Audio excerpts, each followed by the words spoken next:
asalaamaaleykum wa rahmatullahi taala wa barakaatuhu mbokku Sénégal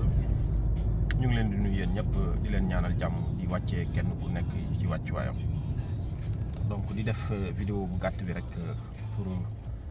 arrêté waat sénégalais yi delloo si waat seeni xel ñu xam ne Sénégal mu ngi ci benn lu ñuy wax corde bu sensible waaw mu ngi ci corde bu sensible muy jamono joo xamante ne sénégalais bu nekk war na conscient ci li nga xam ne feeñ na ko ci ressource ci Sénégal ak jeunesse bi nga xam ne le peuple sénégalais vraiment constitué wu na ko kon loolu nga xam ne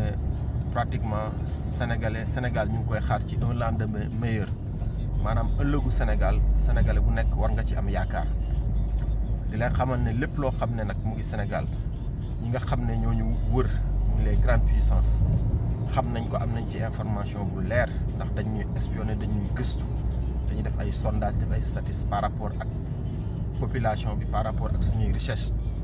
te nu ñu def rek ba récupérer loolu dinañ ko def duñ ñu mës a bàyyi dañ doon def ci temps maam ya la ñuy def ba léegi ñun sénégalais yi nag ñoo war a conscient bañ leen dimbali ci loolu di lancer encore une fois état bi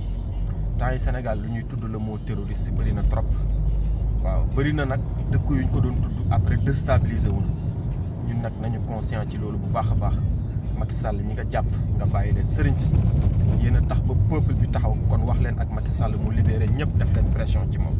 asalaamaaleykum